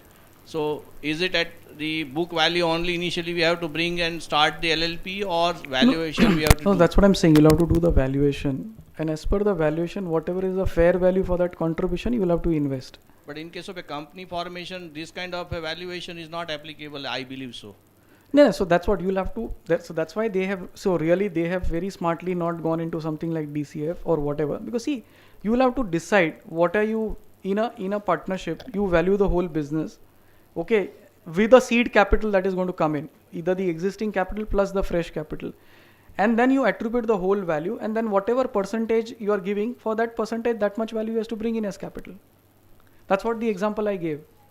So we have to make a business valuation in the beginning Yes, of this for yes, next 5 yes, years, 10 years, whatever it is. So again, this is subject to testing by a valuation expert because these are just coming. I'm again not a valuation expert, but this is at least my view. Okay, perhaps there is, if you have to read a method into this madness, this is one approach which should be palatable to the authorities as well as a valuer. I see. Thank you.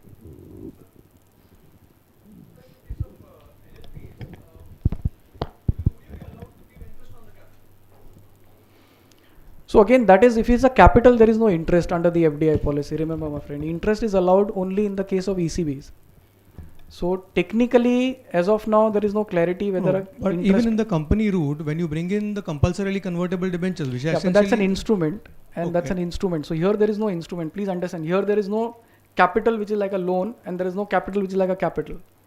So as of now, at least, unless there is a more clarity which comes in either in the FAQ or you ask RBI, right now you don't need. Perhaps you may not be able to pay interest on capital. Perhaps. Okay. Because the capital is like a pure equity there. There is no instrument like a debt over there in that capital. In the guidelines, they have not made that distinction. Unlike in bond, where CCD has been defined to be forming part of the FDI policy as well as the share and like a capital. There is no such expansion of capital definition here. Now, the issue is, and again, the whole thing is, so that will, as at least the way at least I read it, again, I'm very strict in my reading, quite conservative. The way I read it, the capital will remain like a base capital. There is no way to recharacterize it into anything else. Perhaps you may need to seek clarity from RBI, and if they permit, we may give. And the way I see is RBI may permit only if there is a profit. See, the way RBI looks at it, if you have profits, these are like current account transaction, you take it out,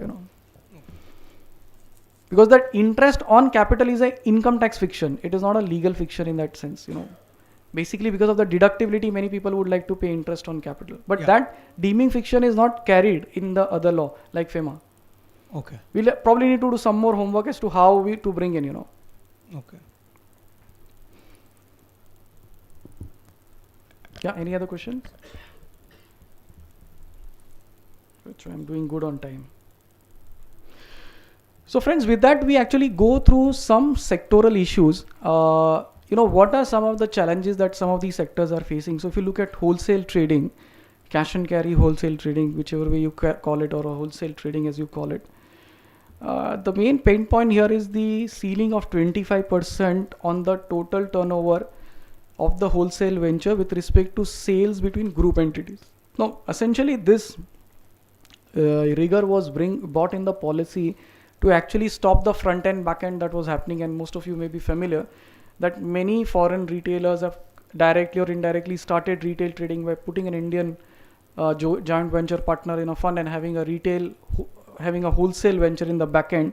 And therefore, they came in with this 25% condition that you can only sell 25% from that wholesale back end structure to the front end retail structure owned by a resident. But the whole point is, while this policy has come in, the definition of group company is very funnily worded, because if you see that definition says two or more enterprise which are directly or indirectly in a position to exercise 26% or more voting rights in the other enterprise, appoints more than 50% of the members of the board of directors in the other enterprise. So it seems to suggest that there is an parity. That means one investing in the other and the second investing in the other. Now, if there are cases of sister concern, for example, if the Indian partner has invested through sister concern, then technically this test may fail. So again, while they have tried to capture it, and people are now afraid to, apply any other interpretation to these word groups, but it's not very happily worded, and a lot of people have sought clarification whether in that kind of structure, whether a sister concerns and not really directly or indirectly, a control, whether those kind of structures may get covered, because you can have rights into each other only if you are directly holding, in a typical sister concern, you will never have that rights. Now, single brand retail trading for FDI beyond 51%, there is a mandatory sourcing of at least 30% of the value of products sold from, preferably from, small industry, villages, artisan, craftsmen, MSME. Now, the guideline says preferably to be sourced from. Now, what do you mean by preferably sourcing? What do you mean? If you can source, you can do. If you can't source, you should not do. What is it, And then there is no clarity on what if these conditions are not met in the 5-year stipulated period, Because this is a cumulative condition. This 30% sourcing condition has to be satisfied on an average in a group of 5 years, Then there is a confusion whether most of the wholesale companies, existing wholesale trading companies, want to actually start a single brand retail trading division. There is currently a confusion as to whether they would be allowed to carry on both the activities simultaneously, whether the sourcing will apply on both. There's a huge confusion out there. Some of the earlier approvals given by the FIPB seems to suggest yes, it can be carried out. Some of them have been denied. Some of them are currently under hold. Some of them be asked to give a declaration, you will not do it. So again, there is absolutely lack of clarity at the policy level in terms of how this would be evolved, And again, the greatest heartburn here is that you are not allowed to do retail trading through e-commerce. So again, that's been a greatest demand, that if you're anyway, you keep an inventory. If you're selling in the store, why can't you have a website where a person can order online, and why can't it be delivered from the store? So again, this is something which currently SBRT sector is struggling with. I'll come to that. I'll take it up in my. Shabir bhai, Yeah. one clarification. DIPP had come out with a clarification itself, wherein they stated that the wholesale Platform. trading as well as retail cannot be done in the same Indian university company. No, but they have given in the past. They are going to and fro back. I know that. Acha. They are not adhering to it. They are not adhering to it. I have recently given a declaration in one application that we will not do wholesale trading. So that's the point, Okay, friends, so let's go to multi-brand retail trading. The wait continues. So FDI at 51% under approval routes, and there are several conditions, including FDI of 100 million. Again, 30% from local sourcing from small industry, and 50% foreign investment to be in back-end infrastructure. Again, there is so much unclarity on so many terminology used. There is again a recent half-band where few of the states have reversed their consent to allow FBRT in their state. And now the government has approached the law ministry as to whether such a reversal is a permissible, under the India regulation. Again, retail trade through e-commerce not permitted. Again, this is one of the heartburn over here. Then friends, pharmaceutical sector, again, one of the very important sector which has received vast FDI over last so many years, There is no clear guidance on what is brownfield and what are the approval parameters. In spite of this policy now coming in for more than a couple of years, there is absolutely no clarification from the authorities as to what do you mean brownfield, existing company, existing acquisition, slum sale, share acquisition, unit acquisition. Obviously, you understand in general that it is acquisition under M&A, mergers and acquisition, or slum sale or a business acquisition. But I think there is a high time that there is some clarity given in a direct form. There are some old FIPB or DIPP publication which deemed to define brownfield, but there is no specific definition or clarification in the current circulars or policy the way it ought to be. And recently there is a press note 1 which came on 8th January 2014 which has stipulated that in the approval for brownfield there would be payment. If there is a payment for non-compete, then that non-compete payment will only be allowed subject to certain condition. That means now they want to even restrict the Indian sellers in taking on certain obligations like not competing with the foreign acquirer on those products or those segments. That is something which the government is not very happy about. They seem to believe that this will increase the dependency of Indian medicines on the multinational and increase the prices and create other complication, which honestly I don't know how right that kind of fear factor is. And then there is also a condition, another condition which has come in very discreetly through this press note 1 of 2014, 8th January, is that government can incorporate condition in brownfield cases at the time of granting approval. So that means government has now got the power to stipulate any damn condition that it believes vis-a-vis that brownfield acquisition. And this is again pretty surprising because there was some attempt by DIPP earlier to put some conditionalities while granting the approval, and the union cabinet had rejected such kind of, but apparently it seems they've been able to clear that hurdle. And now we really need to watch, what are the kind of conditions that government would like to put in over here. They've covered non-compete. Now they've said any other conditions. So we really don't know what kind of conditions that you could be subject to when you approach FIPB in such cases.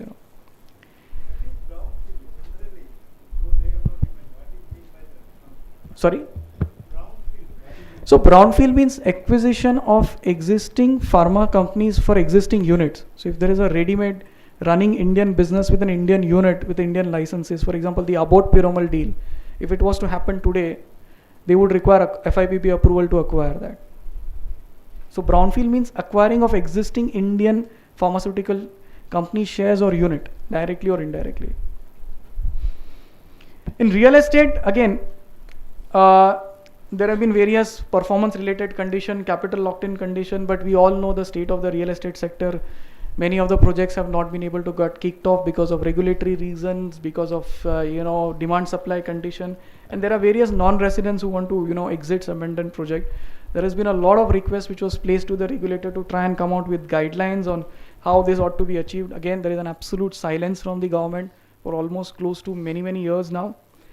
Similarly, NBFC minimum capitalization norms, again, the financial sector is undergoing a turmoil. A few of the players who came in have not been able to satisfy the minimum capitalization norm. As you know, for a 100% subsidiary fund base, 50 million can come in 24 months. And at the end of the 24 months, many people believe that they are not able to bring in that 50 million, or the Indian project has not kicked off. Even if they were to bring in the money will just lie idle over here, So the question that has been asked is whether such kind of rigorous capitalization norms are justified in today's economic scenario, So friends, that's a few sectors. I want to now touch upon a recent discussion paper on e-commerce. It was, I think, released somewhere in January 2014.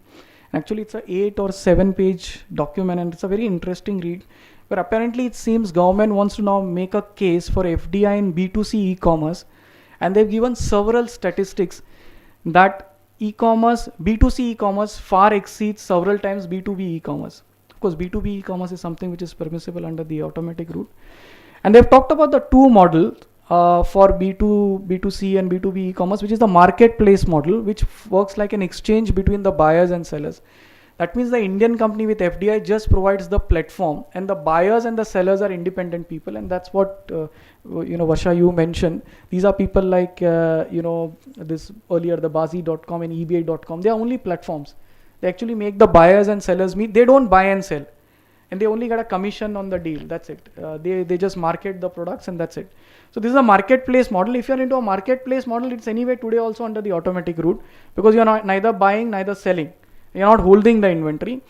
And the model in B2C which requires government approval is the inventory based model. So if the seller wants to keep an inventory and supply to the customer, then it's a B2C model. Inventory based model, it needs FIPB approval, which is not being granted currently, and because it's not under the policy. Sorry? Yeah, no, Amazon. This Amazon is also like a platform. So it will be typically your Flipkarts and all, Myntra, Flipkarts. Some of the Flipkarts deliveries are also dealer based. Some of it could be their own based as well. It's a mixed model. It's a platform come inventory. It's a mixture of both. And this particular discussion papers actually relies on the A.T. Kearney retail index, e-commerce index, and it gives examples of several countries like Brazil, Russia, China, and a host of other countries to advocate B2C e-commerce. Now, in today's B2C India scenario is that there is a lot of lobbying for B2C FDI, by internet, mobile companies, software companies. There is a strong opposition by body of traders. And actually the discussion paper actually lays down the pros and cons in a very fantastic manner. So it's a very good read. And it also seeks feedbacks from the stakeholders, in terms of how the government should go about it. Now friends, I have about another 15 minutes to go. I'll very quickly, this is I think my second last slides, things to watch out for. So, RBI is set to remove or regularize the valuation norms. We went through all that DCF. It seems that the RBI is very keen to have this removed shortly. There was an announcement in the monetary policy that these guidelines will be done away with, and the valuation methodology will be as per any acceptable market practice. We need to wait and watch what does this acceptable market practice means and how it will be incorporated in the guidelines. Perhaps this is a step towards capital account convertibility, because if India was to become fully capitalizable 10 years, 20 years down the line, then such kind of pricing norms needs to go. Or is it that the RBI has relied on the transfer pricing guidelines for related party deals, because typically valuation is only relevant, in my view, in related party transaction. In case of third party transaction, technically valuation should never be relevant, because why would somebody pay a higher or lower price unless there is a back end deal which they are not disclosing, which is like a fraud. And as I said, what is acceptable market practice, we'll have to wait and watch out for. Then friends, of a very, very long time, that I know and have been discussing with RBIs and the other officers, there is an absolute strong discussion in the corridor to do away with all this characterization of FDI, NRI, and QFI and all. Soon there will be only two categories, FDI and portfolio. If you are less than 10%, your portfolio. If you are more than 10%, you are FDI. Plain, simple. No other categories, no other distinction. And that's the model that they would like to move to. They have even set up a committee to sort of promulgate this. And I think hopefully this should be on the cards with the new money, with the new government coming in. Perhaps there is a hint of grandfathering for old investment. We'll have to wait and watch as to how. And this is also something which is very, very followed in developing countries like Brazil, South Africa. Many of these countries have this, policy where up to, and I think I'm also told it is a norm as per United Nations or World Bank. Some norms are there where if you are below 10%, you are a portfolio investor. You're more than 10%, you are a strategic investor. Absolutely no questions and no other discussion required. And no other characterization would be relevant. Then there is a possibility of FDI in B2C e-commerce, possibly in a staggered manner, as we've seen some sparks here and there, discussion paper on e-commerce and stuff like that. There could be FDI on cards for certain new sectors like railways, which is possibly could be on cards. There could be some increase in sectoral limits, like in sectors such as insurance. And again, with respect to LLP, there is an aspect which is covered in the policy, which is conversion of company into LLP. But what are the other guidelines and what are the other parameters? For example, what will happen to past profit, past reserves, past other instruments that have been issued? So there is a lot of unclarity on this. I think we need to perhaps wait and watch out as to how the law evolves over here. Friends, with that, I just thought if I have a minute? Okay, I just touch upon direct tax development, perhaps not required actually. Kindly the organizers have removed the direct tax from the heading given to you, at least. It was there in the brief given to me. So I've briefly touched upon some key direct tax things which you need to keep in mind when you're doing inbound is, now there is an alleged taxation of the Indian investee company with respect to the fair value. And the fair value is being now reworked for transfer pricing officers, regular officer. And if the issue price is lower than the reworked fair value, then they impute an interest on a notional basis. This is very scary. You would have seen all the names in the paper, big names going to High Court on such a simple matter. Apparently, it seems otherwise. Then if the shares have been issued far above the fair value, then the department believes something is wrong and this is in the nature of other income. So that is again, so if the fair value is say 30 and you're issuing at 3,000, they don't believe it's the right thing to have been done and they're trying to tax that difference as other income. In some cases, Section 68 has been invoked, saying that this is either unexplained money or unexplained credit or the source is not proved and stuff like that. So what otherwise appeared to be a simple case of issue of shares has now gone into a tremendous complication, and there are several judicial precedents, including one pending before the Bombay High Court,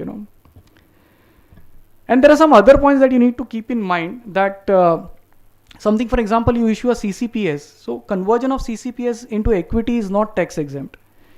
So while you may be prompted to issue CCPS in certain scenario, you need to be very careful about the conversion price and the issue price, because it is not tax exempt, and therefore if it is between related parties, you will need to prove that it is at arm's length, and that's going to be very challenging, and the law again and the procedure part is not very clear here. And then when this happens, what is the corresponding relief available to the foreign investors on sale of shares? So for example, if there is a reworking of the price, the issue price, I'm not sure whether the department will give a correlating adjustment down the line.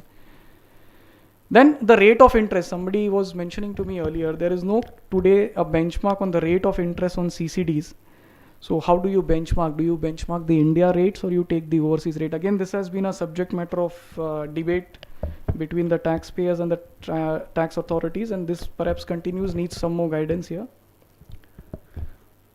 I guess that's it. I've come to the end of my session. I have some time for question and answers. Thank you, friends. I enjoyed speaking here. Thank you so much.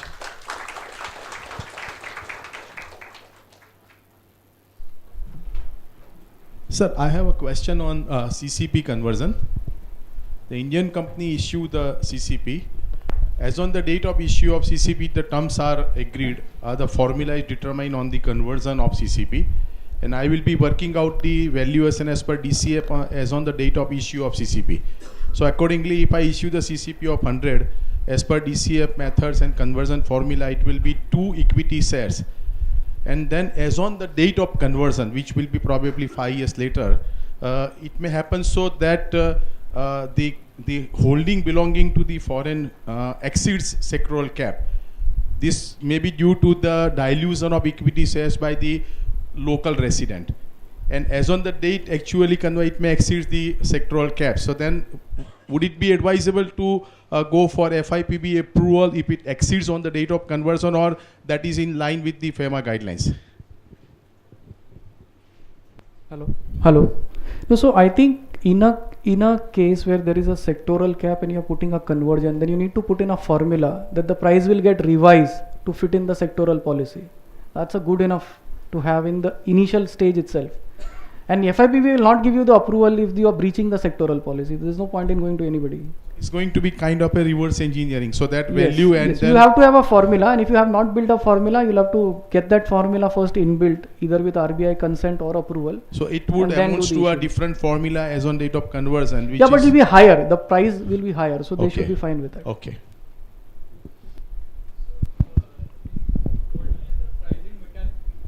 Pricing mechanism where a non-resident is transferring shares to a resident of a listed companies off market, that is not by stock exchange. So will you follow SEBI guidelines or If it is off market, DCF?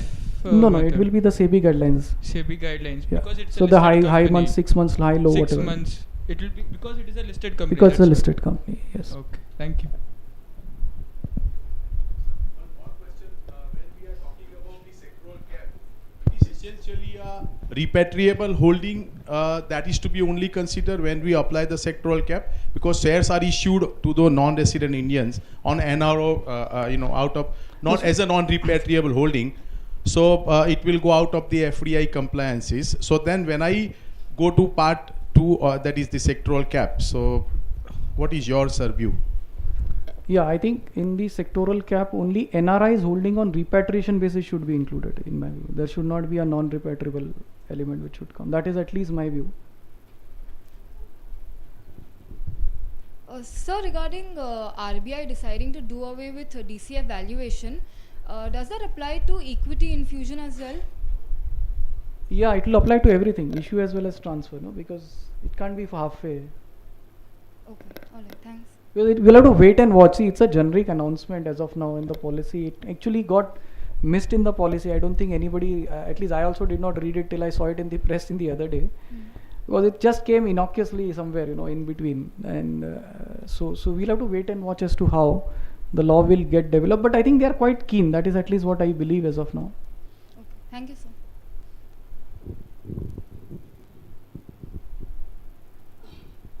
Yeah.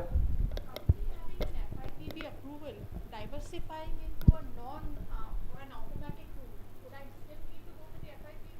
No. I don't. No.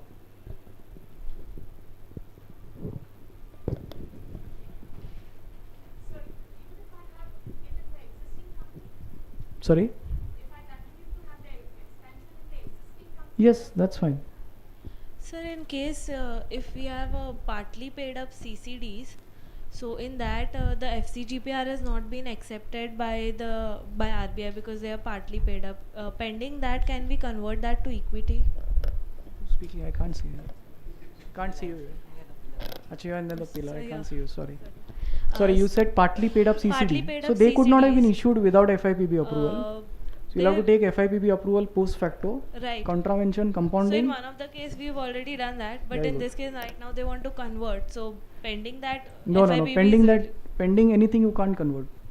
You should not convert in my view. You should first regularize everything. Okay. But is your period also got over for CCD, is it? Yes. Ox. That is why. No, think a bit more, depending on the amount involved. But first you will have to get a regularized. See, unless you take FIPB, the instrument itself is something which is not in accordance with the policy. How could you convert it? That also is a problem.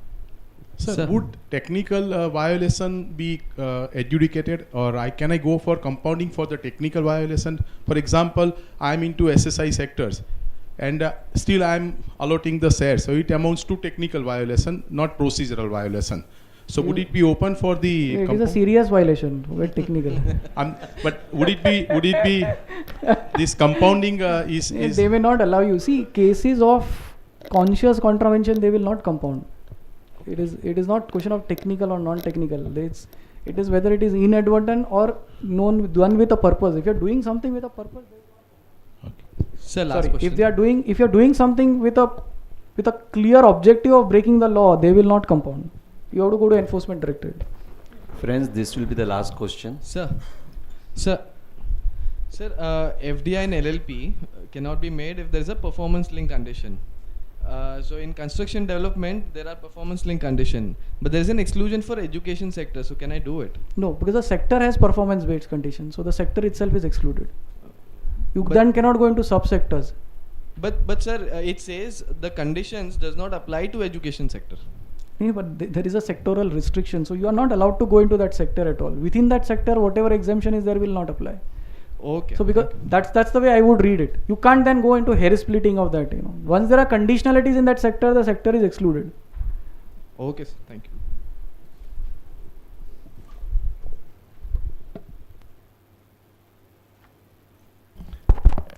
Now my friend Harshal will propose the vote of thanks.